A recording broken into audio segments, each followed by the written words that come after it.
उतरते हुए तेंदुए का वीडियो सोशल मीडिया पर वायरल हुआ।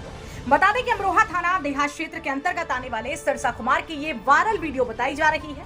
बताया जा रहा है कि गांव के एक युवक ने वीडियो बनाया है। पेड़ पर चढ़े तेंदुए के उतरते समय का ये वीडियो है, जिसमें आप सब देख सकते हैं। इस मामले में अमरोहा के अधिकारी कैमरे के सामने आने से कुछ भी कहने से कतरा रहे हैं, लेकिन उन्होंने यह जरूर कहा है कि पूरे मामले में छानबीन कराई जाएगी।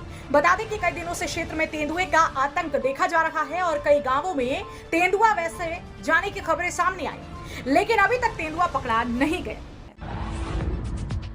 बीते सोमवार शाम को हुए IFTN यूनिवर्सिटी की बस पर हमले के मामले में अमरोहा देहात थाना पुलिस ने आज किया मुकदमा दर्ज। बता दें कि अमरोहा जनपद के अमरोहा देहात थाना क्षेत्र के जोया मार्ग पर स्थित अमरोहा ग्रीन कॉलोनी के पास बीती सोमवार की शाम को IFTM यूनिवर्सिटी की बस पर कुछ युवकों के द्वारा हमला किया गया, जिसमें कई छात्रों के चोटें आई थी और बस में तोड़फोड़ की गई थी। इस मामले में अमरोहा देहात थाना अध्यक्ष दरोगा ब्रजेश कुमार ने आला अधिकारियों के निर्देश पर बस पर हमला करने वाले और छात्रों के साथ मारपीट करने के आरोप में 3 नामजद व कई अज्ञात के खिलाफ मुकदमा दर्ज किया है और वैधानिक कार्यवाही की जा रही है। सीओ अमरोहा विजय राणा ने बताया कि उनमें से एक आरोपी की गिरफ्तारी भी की जा चुकी है। बाकी के आरोपी जल्द गिरफ्तार किए जाएंगे। कोतवाली देहात के अमरोहा ग्रीन कॉलोनी के सामने IFTM की बस पर IFTM के एक छात्र व उसके 2 अन्य सहयोगियों द्वारा बस पर हमला किया गया व छात्रों से मारपीट की गई। इस संबंध में थाना कोतवाली देहात पर अभियोग पंजीकृत करा दिया गया है। उन 3 व्यक्तियों में से एक को हिरासत में ले लिया गया है। अन्य 2 शेष की तलाश जारी है।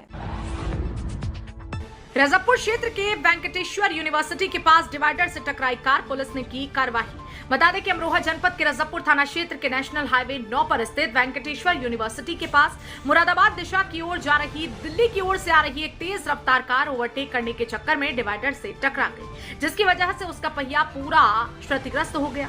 कार में भी काफी नुकसान हुआ। इस पूरे मामले की जानकारी मिलने के बाद मौके पर पहुंची पुलिस ने कार्यवाही करते हुए कार को साइड कराया और यातायात को सुचारू किया। क्योंकि कोई बड़ा हादसा न हो पाए, इसलिए पूरे मामले में कोई कार्रवाई नहीं की गई है।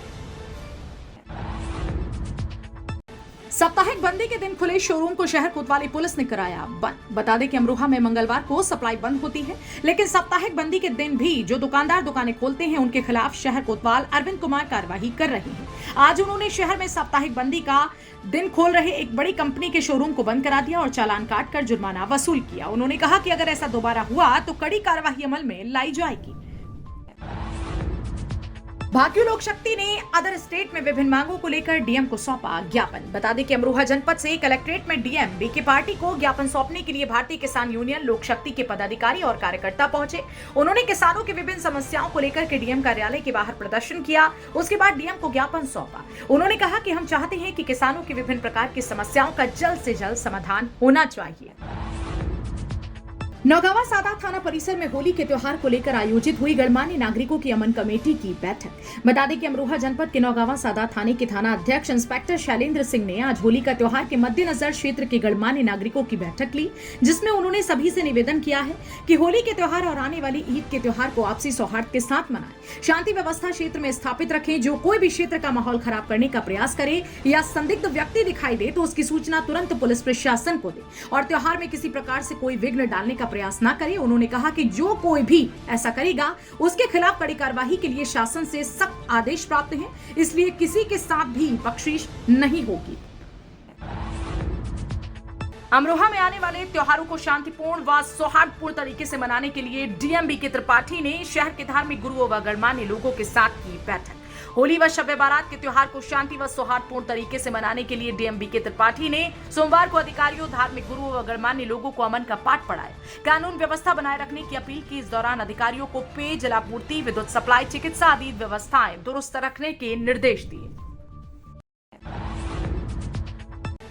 नौगावा सादात निवासी भाजपा अल्पसंख्यक मोर्चा के निवर्तमान प्रदेश उपाध्यक्ष आफ्ताब आडवाणी ने किया द कश्मीर फाइल्स फिल्म का समर्थन। बता दें कि अमरोहा जनपद के नौगावा सादात कस्बे के रहने वाले भारतीय जनता पार्टी अल्पसंख्यक मोर्चा के प्रदेश उपाध्यक्ष आफ्ताब आडवाणी ने द कश्मीर फाइल्स फिल्म का समर्थन किया है और उन्होंने इसे इंसानियत का दर्द बताया। उनका कहना है कि यह सब कुछ पाकिस्तान के इशारों पर महबा मदरसों की विचारधारा से निकलता है, जिनको पाकिस्तान का समर्थन प्राप्त है। उन्होंने कहा कि मैंने पहले भी उन मदरसों को बंद करने की मांग की थी और आज भी कर रहा हूं। फॉक्स न्यूज के पत्रकार बेंजामिन हॉल कीव के बाहर युद्ध की खबरें कवर करते समय घायल हो गए। फॉक्स न्यूज ने सोमवार को कहा, अभी हमारे पास थोड़ी ही जानकारी है। बेन अस्पताल में है और ग्राउंड पर मौजूद हमारी टीम जल्द से जल्द अतिरिक्त जानकारी जुटाने की कोशिश कर रही है। आपको बता दें कि हॉल काफी समय से कीव से रिपोर्टिंग कर रहे हैं। पानीपत के अहर कुराना गांव के पास जीटी रोड पर मंगलवार सुबह एक इको वैन और ईंटों से लदी ट्रॉली की टक्कर में वैन में सवार एक ही परिवार के 3 लोगों की मौत हो गई। इस हादसे में 4 लोग भी गंभीर रूप से घायल हुए। घटना की सूचना पर पहुंची एम्बुलेंस ने घायलों व शवों को सिविल अस्पताल पहुंचाया, जहां से घायल 6 साल की बच्ची समेत 3 लोगों को प्राथमिक उपचार के बाद रेफर कर दिया गया है। घायल शख्स ने बताया कि सभी परिवार के साथ चुलकाना धाम दर्शन कर लौट रहे थे, तभी ये हादसा हुआ।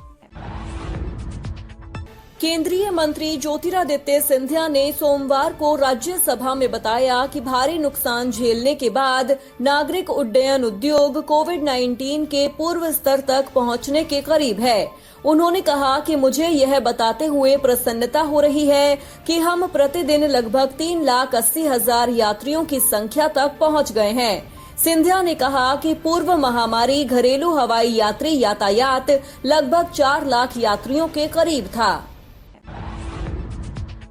कांग्रेस के वरिष्ठ नेता और उत्तराखंड के पूर्व मुख्यमंत्री हरीश रावत ने उन पर पद और टिकट बेचने के लगे आरोपों को अत्यधिक गंभीर बताया है। उन्होंने कहा कि मैं प्रार्थना करता हूं कि कांग्रेस पार्टी इन आरोपों के आलोक में मुझे पार्टी से निष्कासित कर दे। रावत ने कहा कि हरीश रावत रूपी इस बुराई का इस होलिका में दहन कर देना चाहिए। यमुनानगर में मंगलवार सुबह एक ओवरलोडेड ट्रक की पेड़ से टक्कर के बाद उसमें आग लगने से आरटीए विभाग का कर्मचारी व ट्रक ड्राइवर की जिंदा जलकर मौत हो गई। जानकारी के अनुसार क्षेत्रीय परिवहन प्राधिकरण यानी आरटीए के कर्मचारियों की नजर सुबह गश्त के दौरान कनालसी घाट पर खड़े रेत से भरे एक ओवरलोडेड ट्रक पर पड़ी, जिसका चालक नहीं था। इसके बाद कर्मचारियों ने ट्रक का लॉक खोलकर उसे वजन कराने भेज दिया। इसी दौरान ट्रक अमादलपुर रोड पर पेड़ से जा टकराया और उसमें आग लग गई, जिससे उसमें सवार दोनों की जलकर मौत हो गई। पीडीपी प्रमुख महबूबा मुफ्ती ने हिजाब विवाद पर कर्नाटक हाईकोर्ट के फैसले को बेहद निराशाजनक बताया। उन्होंने ट्वीट किया कि एक तरफ हम महिलाओं के सशक्तिकरण की बात करते हैं और दूसरी तरफ हम उन्हें एक साधारण विकल्प के अधिकार से वंचित कर रहे हैं। महबूबा मुफ्ती ने कहा कि यह सिर्फ धर्म के बारे में नहीं बल्कि चुनने की स्वतंत्रता के बारे में है। फ्यूचर रिटेल के कई स्टोर्स पर रिलायंस के नियंत्रण को लेकर अमेजॉन की आपत्ति के बाद फ्यूचर ग्रुप ने सुप्रीम कोर्ट से कहा है कि हम कंगाल हो चुके हैं। अमेजॉन हमें घुटनों पर लाना चाह रहा है। फ्यूचर ग्रुप के अनुसार 2 वर्ष से किराया नहीं दिया है, दुकान के मालिकों ने लीज समाप्त कर दी और हमारे पास उन्हें देने के लिए रुपए नहीं हैं। कांग्रेस सांसद राहुल गांधी ने मंगलवार को ट्वीट करते हुए कहा है कि सरकार की गलत नीतियों का परिणाम आम नागरिक झेल रहा है। राहुल ने लिखा, एफडी में 5.1% की गिरावट, पीपीएफ में 7.1% की गिरावट, ईपीएफ में 8.1% की गिरावट, खुदरा महंगाई दर 6.07% बढ़ी, थोक महंगाई दर 13.11% बढ़ी है। उन्होंने आगे लिखा, जनता को राहत देने की जिम्मेदारी क्या सरकार की नहीं है? पुलिस के मुताबिक पूर्व केंद्रीय मंत्री व बीजेपी नेता विजय गोयल का मोबाइल सोमवार शाम दिल्ली में जामा मस्जिद मेट्रो स्टेशन के पास कथित तौर पर छीन लिया गया। पुलिस के मुताबिक गोयल कार में बैठे थे, तभी उनका फोन छीना गया था। पुलिस ने मोबाइल को बरामद कर लिया है और मामले में एक 22 वर्षीय शख्स को गिरफ्तार किया है। अभिनेता अनुपम खेर ने द कपिल शर्मा शो में द कश्मीर फाइल्स की टीम को नहीं बुलाए जाने के विवाद पर प्रतिक्रिया देते हुए कहा है कि उन्हें शो में बुलाया गया था। खेर ने कहा कि मैंने अपने मैनेजर से कहा कि फिल्म बड़ी सीरियस है, मैं नहीं जा सकता हूं। फिल्म को लेकर कपिल के मन में कोई गलत भावना नहीं है। पंजाब में अंतर्राष्ट्रीय कबड्डी खिलाड़ी संदीप नंगल की गोली मारकर हत्या करने का एक वीडियो ऑनलाइन सामने आया है। पुलिस के मुताबिक निजी रंजिश या पेशेवर ईर्ष्या हत्या के पीछे का कारण हो सकती है। गौरतलब है कि मेजर कबड्डी लीग फेडरेशन के प्रमुख संदीप नंगल पर 8 से 10 राउंड गोलियां चलाई गई थीं और उनके परिवार में माता पिता, पत्नी और 2 बेटे हैं। 5 राज्यों में चुनाव परिणाम घोषित होने के कुछ दिनों बाद कांग्रेस नेता कपिल सिब्बल ने कहा है कि चुनाव परिणामों ने उन्हें कभी हैरान नहीं किया। उन्होंने कहा कि हम 2014 से नीचे की ओर जा रहे हैं। हमने राज्य के बाद राज्य हारे हैं। सिब्बल ने कहा कि इस बीच कुछ लोगों ने पार्टी छोड़ी, जिनमें नेतृत्व का भरोसा था, वो कांग्रेस से हट गए।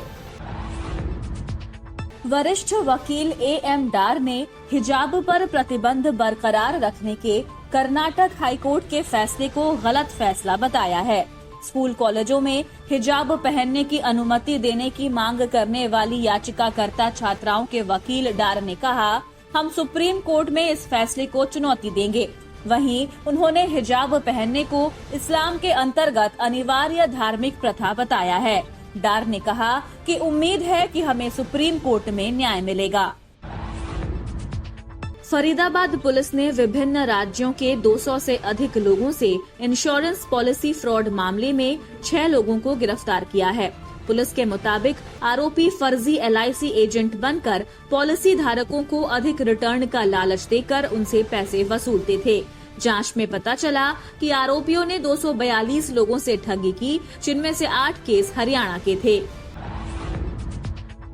भारतीय जनता पार्टी ने उत्तराखंड के लिए रक्षा मंत्री राजनाथ सिंह और विदेश राज्य मंत्री मीनाक्षी लेखी को पर्यवेक्षक नियुक्त किया है। इससे पहले उत्तराखंड बीजेपी अध्यक्ष मदन कौशिक ने बताया था कि प्रदेश के नए सीएम के नाम पर 20 मार्च तक फैसला होगा। आपको बता दें कि विधानसभा चुनावों में 70 सीटों में से बीजेपी को 47, कांग्रेस को 19 और बसपा व अन्य को 2-2 सीटें मिली हैं।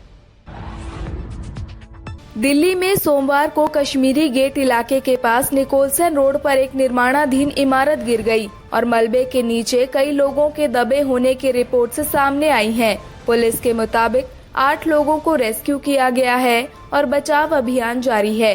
दमकल विभाग ने बताया कि NDRF और DDMA की टीमों को बुलाया गया है। कांग्रेस नेता सुशील आनंद शुक्ला ने छत्तीसगढ़ में सरकार द्वारा फिल्म द कश्मीर फाइल्स पर पाबंदी लगाने के आरोपों पर कहा, बीजेपी विधायक बृजमोहन अग्रवाल झूठ बोल रहे हैं। हमारी सरकार द्वारा फिल्म पर किसी भी तरह का प्रतिबंध नहीं लगाया गया है। कांग्रेस नेता ने कहा, फिल्म सिनेमा घरों में चल रही है और लोग इसे अपनी मर्जी से देखने के लिए पूरी तरह से स्वतंत्र हैं। उत्तर प्रदेश के मुख्यमंत्री योगी आदित्यनाथ ने ऐलान किया है कि राज्य में फिल्म द कश्मीर फाइल्स को टैक्स फ्री किया गया है। इससे पहले कर्नाटक, गुजरात, मध्य प्रदेश, त्रिपुरा, गोवा, उत्तराखंड और हरियाणा की सरकारों ने इस फिल्म को टैक्स फ्री घोषित किया था। वहीं मध्य प्रदेश में पुलिसकर्मियों को यह फिल्म देखने के लिए छुट्टी दी जाएगी। AIMIM के प्रमुख असदुद्दीन ओवैसी ने हिजाब मामले पर कर्नाटक हाईकोर्ट के फैसले पर ट्वीट कर कहा है कि ये धर्म की स्वतंत्रता के मौलिक अधिकार को निलंबित करता है। उन्होंने कहा कि संविधान की प्रस्तावना कहती है कि व्यक्ति को विचार, अभिव्यक्ति, आस्था, विश्वास और पूजा की स्वतंत्रता है। ओवैसी ने कहा कि एक धर्म को निशाना बनाया गया है। केंद्र सरकार ने 12 से 14 साल के बच्चों के लिए बुधवार से शुरू हो रहे कोविड-19 टीकाकरण को लेकर दिशा निर्देश जारी किए हैं। इस आयु वर्ग के बच्चों को सिर्फ कॉर्बेवैक्स वैक्सीन की 2 डोज 28 दिन के अंतराल पर लगाई जाएगी। ऑनलाइन पंजीकरण 16 मार्च को सुबह 9 बजे से शुरू होगा। इसके अलावा ऑन साइट वॉक इन के जरिए टीकाकरण करवाया जा सकता है।